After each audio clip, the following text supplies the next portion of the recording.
one and only. I will say that every time. Derek Riley, who is the president and CEO of Zoo Health Clubs. Guys, what are you about to see and hear and listen is gonna be remarkable. Success on the sport is about making less mistakes in the business. Learn from other people's mistakes and avoid them. You will get shortcut to success. You know, there's three ways to succeed. One way is try and error. Make every mistake in your life. It's going to take you 50 years of experience. They call it experience.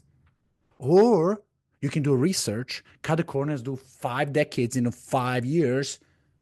Or you can model success. Just do what somebody else does and get really compressed decades into months. Now, without further ado, I want to introduce Derek, who is the President Chief Operating Officer of Zoo Health Club, where he leads growth of innovation across 33 locations. 25 years of fitness industry, guys.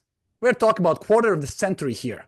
He was born in the gym, including experience in private equity, staffing, and transforming gyms. Derek has passion for creating customizable fitness solution for franchise owners. Oh my God, you should listen to his podcast about how he merged multiple industry inside the same building and expanded revenue. It's so brilliant. He is committing to redefining fitness by integrating recovery rooms, wellness clinics, and cutting-edge health strategies in Zoo Health Club's offering. Derek, pleasure to have you. I'm going to give you mouse control and floor is yours. Thank you. Thank you so much. And oh my gosh, I got to follow Nick. Thanks, Nick, for a great presentation. No, I'm very excited to be on here. I'm going to cover the three biggest mistakes. I wouldn't say the biggest all the time, but after my little presentation, if you want to reach out to me, I'll give you 20 other mistakes that gym owners make. But these are what I see across my brand, and a lot of times how we educate and train our franchisees getting into them. Okay. So my agenda is for you guys to understand the challenges some gym owners face, take those biggest mistakes and their impact, and then I'm going to show some proven strategy to overcome these mistakes. And then I'll take any questions and answers in a breakout session for you. But a little bit about me. Look, I understand the challenges of leading a gym. I'm a dream maker for a lot of people that want to get into the fitness industry. And there's a big challenge when you do that, because to get into the franchising industry, you don't necessarily need to come from a fitness background. You just usually have to have the financial capability to do so. But I still have to teach them the business model and how to manage teams, retain members, and navigate the financial pressures. So I've been in the trenches. I am currently the president and CEO of the Zoo Health Club. I did spend 20 plus years in that fitness industry. I oversee multiple franchise brands. This Zoo Health Club is in my big box portfolio. I also have a studio, and then I also have a mid-range gym in my portfolio. But I've been very passionate in the industry. I've actually been working out since I was 13, the first time I entered into the gym. Never left it. It is my second home. Nick, I loved how you said about the, your third home. Literally, my wife and I are in the fitness industry. It is our second home. I used to joke about, I went to Penn State University, and before I'd even go to the bookstore, I'd arrive on campus and go join the gym. So that shows you where my passion lies. So, but let's get into this. Okay, let's talk about some mistakes. All right. One of the biggest mistakes right now. Now, I want you guys to all picture this for a second here. A member walks in to your gym or your studio, swipes in, key tag or checks in or whatever, and no one behind the counter looks up at them, engages with them. They head off to the treadmill. They go get their workout in. They go off to locker room, change, leave. 3 months later, the phone rings. You pick up. Hello, this is Derek. I'd like to cancel my membership. Right? So you're perplexed. Why? Why would you want to cancel your membership? Well, I can tell you one thing. I don't care what gym out there has a $999 membership fee, but it's not the money is why they're quitting the gym. Okay. It's because no one made them feel belonged. All right. So, you know, one of the biggest things in the average gym, and now I know a lot of people from the studio industry are on here too, but in the big box gym, a member stays on average for 6 months. So if you're constantly replacing those members, you're not growing. You're just treading water, right? So how do we impact and change that? Well, a strong member experience, whether you guys call it onboarding or however you run them through the process of, new membership check-in. It's more about the member experience than your latest equipment, guys. I'm gonna be honest. I love equipment. I'm an equipment junkie. All these new pieces of machinery coming out that I didn't have when I was working out. But it really isn't about the equipment or how your place looks. It's about how they feel when they're inside there. So you want to make sure every member feels valued and seen. And the best way to prevent these cancellations is to create that welcoming environment. Walk them through every touch point because that's what matters. Okay. Implement regular feedback systems. Look, regular feedback systems, get them while they're there. Get the surveys while they're there, not when they leave. Not when they leave. It doesn't matter. You're not going to get them back. Right? You're not going to get them back. So work on the surveys, the feedbacks, the in-person check-ins, the automated messages. And I know there's a bunch of people on here that can accommodate that type of stuff. Get those Google reviews. I know, Andre, that's a really important thing, and outside of that, offer those personalized fitness plans and goal tracking. Just make them feel engaged and welcome and wanted. Not everybody wants to tie into the gym community, but I can tell you one thing without a doubt. It has been lifesaver for me. Some of my best friends are the community of the gym. I moved from Pennsylvania and I missed that community that I had in the gym that I built for years. So, I think that's just as important. And, you want to make sure that you train your staff to engage with those members just beyond checking in, right? So I'm going to ask you this right now. I challenge you, look at the gym through the eyes of a new member. Would they feel at home in your gym or studio? Or would they feel kind of like an outsider? All right. Hmm. Mistake number 2, I see a lot: inadequate staff training and development. Look, your gym is only as strong as your staff. Okay. Nick just touched base on a lot of things that we institute here. The culture of the people that work for you, not so much always the culture of the people that are in your gym. They'll be part of your culture if you get the people working for you believing in your culture as well. So, if your staff does not believe in your gym, why should your members believe in your gym? Wouldn't you agree? So let's be honest, members can tell when your team doesn't care. I've been into multiple locations before where I didn't even get anybody to say hi to me, or didn't even look up when I'm checking in. Now we have that thing with people that we're always trying to get those people off their phones and pay attention to the members coming in.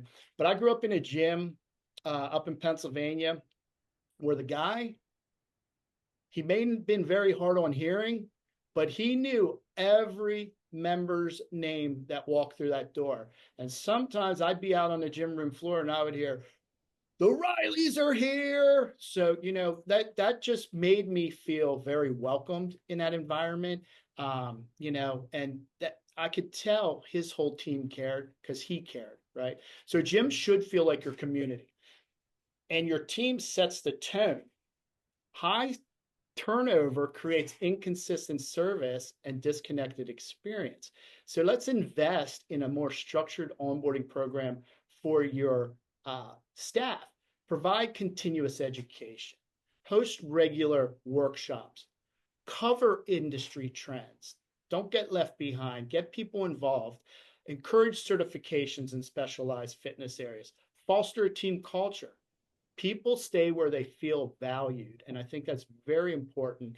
And there's a lot of college kids that like to work the front desk at our gyms, right? But if the owner of the gym says, "Why don't we help advance you into personal training license, right? It get them another foot in the door in the fitness industry, and that progresses into them eventually maybe being a gym owner someday.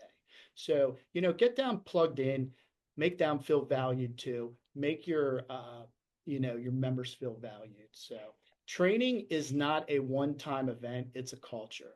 Okay. Investing in this continued education will build confidence, improve safety, and enhance the member experience. Mistake number 3. Yes, very big. Poor financial management. Okay. Look, I'm a dream maker. Like I said, I put a lot of people in gym franchise brands, but I'm going to tell you one thing. Passion alone will not pay your bills. Okay. Passion alone will not pay your bills. I am very passionate about the fitness industry. Okay. But that alone will not pay the bills. You can have the best gym studio in town, but if you don't manage your numbers, your doors won't stay open. Some of the biggest mistakes I see within my brand and outside of my brand, grandeur plans of how they're going to set up a gym, overspending on equipment, then underpricing their services because they know the $9.99 person's in town. Okay. So to me, I think discussing to anybody getting in the gym business is, yes, it is still a business. Remember that. When you're working out in a gym, you can be passionate about working out. When you're on the other side owning a gym, you better be passionate about the books and your P&L. Okay. And that's just straight up, it's a gym is not financially stable. If a gym's not financially stable, it can't invest in better staff. It can't invest in marketing, or it can't invest in better member experiences. So let's create those budgets. Let's stick to it. Let's review that P&L on a weekly, monthly basis. And let's find out where you're leaking money and trim the fat. And then invest in other things like the equipment, side rooms. But don't come out the gate providing all when you aren't financially capable of doing so. So don't undercut your worth either. I think that's very important in our business. Don't undercut your worth, especially in the personal training business. People will pay for value if they see it. I mean, listen to Alex Hermazzi. I mean, they'll pay. They pay for value if they see it. If financial management isn't truly your strength, then align with someone that understands fitness businesses. And, that way you'll come out on top on this. All right. So my path to success to build a thriving gym business focuses on those 3 pillars: member experience, staff and training development, and financial management. Now, as I said, these are some of the top 3 things that I see within my business and outside of the brand. We could talk all day about mistakes that gym owners make, and I'm always available to talk about that too. So, but if any of these resonate with you, please let me know. Now let's talk a little bit about those world applications. All right, so 2 examples of my brand. Lisa had a membership problem. Lisa's gym had a solid marketing strategy. New members were constantly coming in. The problem, they weren't staying. Each month felt like start from scratch, trying to replace the ones who left. She realized she was focused on acquisition, that she neglected retention.